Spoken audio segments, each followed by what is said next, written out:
You know, there's a very interesting thing that I had to do at some stage in my life. Because as you kind of grow up and you start building your ideas of what you want to do and how you want to do it and what you want to reach and what you want in your life, you can sometimes get fixated on what you think you want. And then at some stage you realize, this is maybe no longer what I want. Exactly. But you've told yourself that you want it for so long that you kind of talk yourself into it. And then you get to it and it's like, you know what, I've said this for so long that if I don't do this anymore, people will kind of look at me and going, so what was this all about all these years, you know? What happened? What happened? But we change. I mean, what you wanted when you were 10 years old and what you want now is very different. Very, very different. I can just think about, at that stage, I loved candy floss. And if I have to eat candy floss now, I would go like, no way that my body is going to resonate with that. I'll have a sugar hangover the next day. But at 10 years old, that's what I wanted, and in all the colors I could get, if possible, you know. Yeah. So the thing is, we change, but do we keep up with our own changes? Do we change with our changes? Yes, sure. So it all starts with awareness. If you become aware that something is no longer working for you, now comes the interesting part. Then you have to make a decision. Yes. And people change when the pain of staying the same is more than the pain of change. Oh my word. So a lot of us is this what you're saying? A lot of us are not going to be changing until we become super uncomfortable. Yes. And when we're at that place, we're going, this is not working for me. I don't actually mind experiencing the other pain in order to get out of it. To get out of it. If you think about a sapling or a new plant, it first has to break through. That's true. It can't get out of the ground unless it breaks through. And that's why often people stop just before their breakthroughs. And when you work with a coach, that's so powerful that they can actually help you to get that clarity and make the breakthrough much less painless.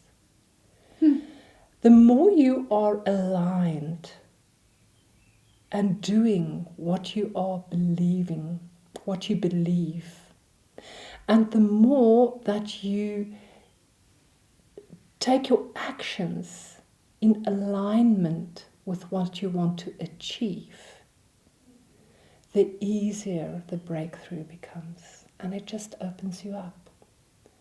And you never know how many apples there might be in a seed. Exactly, you don't know. And you never know what might be hidden in you. You don't know unless you go out and you try. You do the breakthrough and you allow yourself to grow. And you know what? That is where we as human beings become the creators of our own world, in as we create our experiences. Absolutely. It's not that we bring all the experiences into our lives. I mean, if you walk over the street and someone drives into you, you never saw it coming. You can't control that. But you can control your experience in what do you do once it happened? How do you view this? Can you discover the hidden blessings?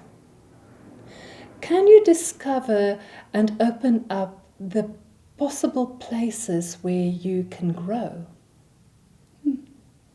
Are you prepared to look at situations with new eyes?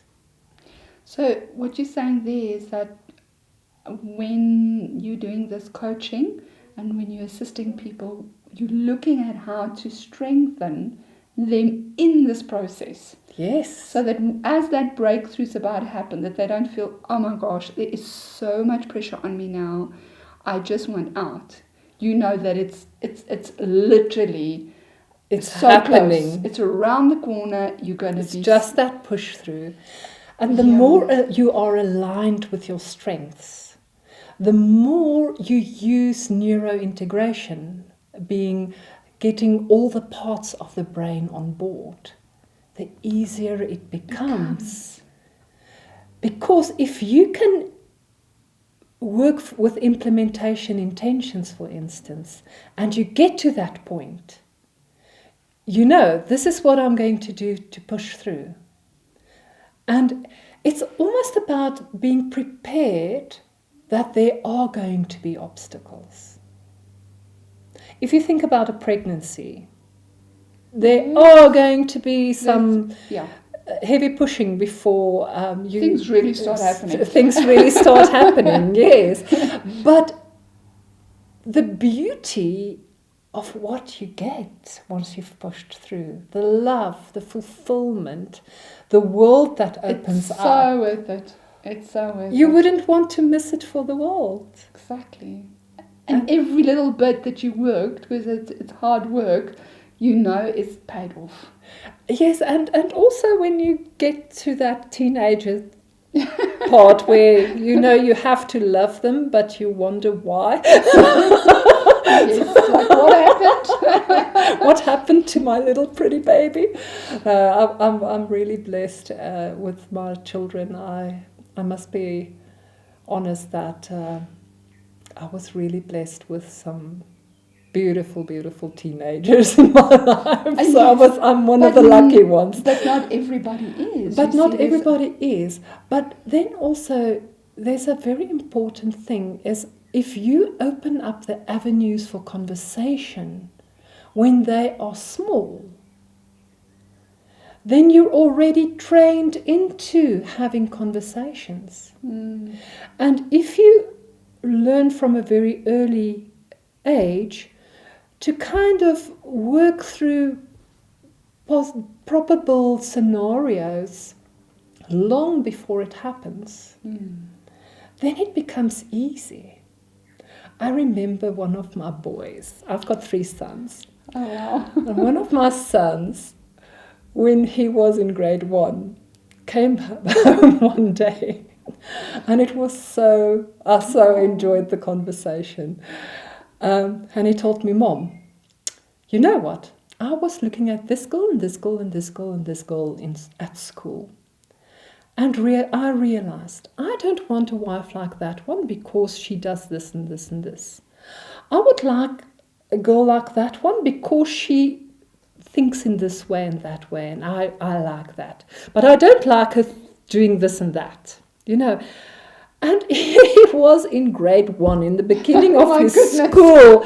And I went, what are we okay, this is going to be interesting. But you know what? Mm-hmm. If I look at him now as a young adult, my goodness, yes, it is so amazing to see the choices he is making in the relationships that he chooses. And therefore the level of commitment. That's interesting.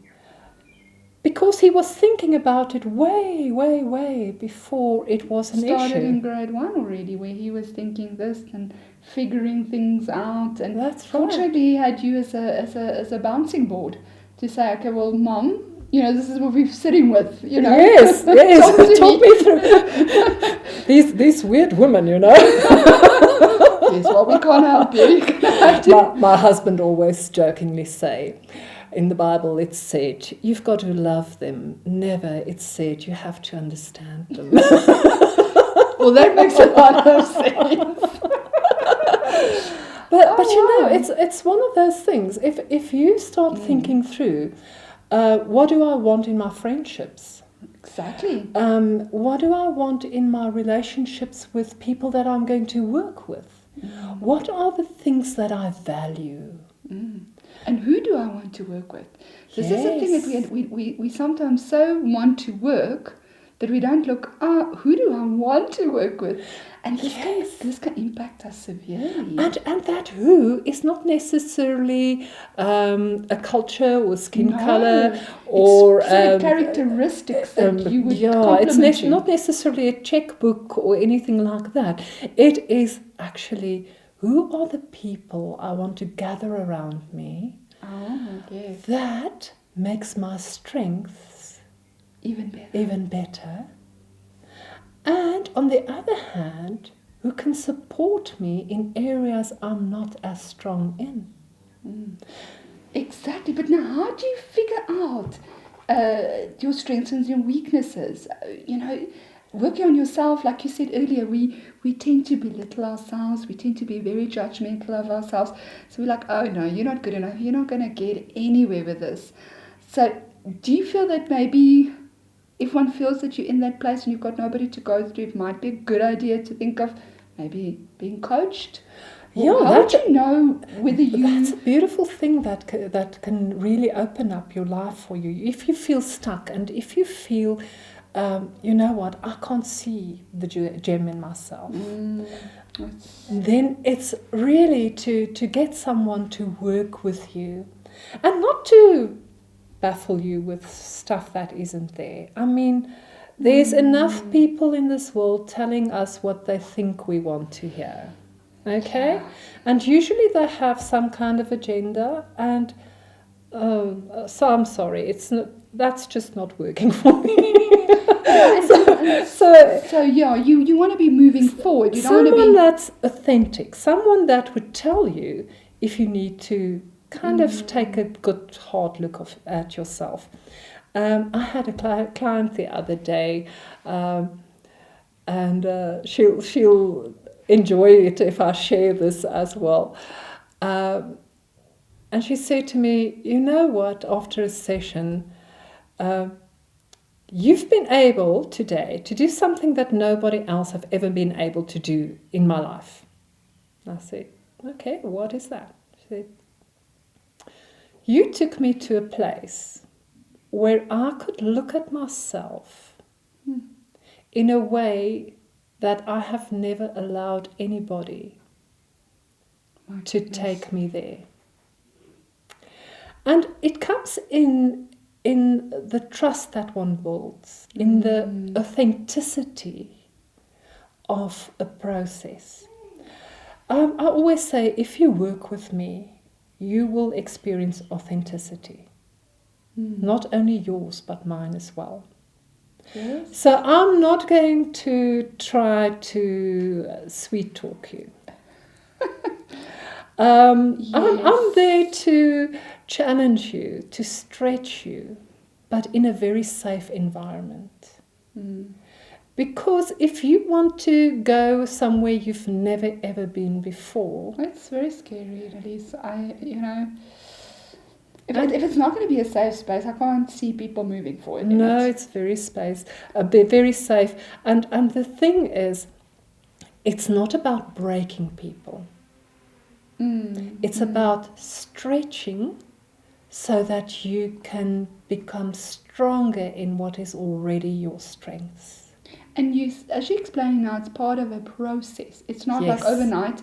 Okay, first time we chat, tomorrow now I've got to stand on a stage. It's not a quick fix. So you're prepared to then go through. You're walking a road. You're in a journey with an individual. It's a journey.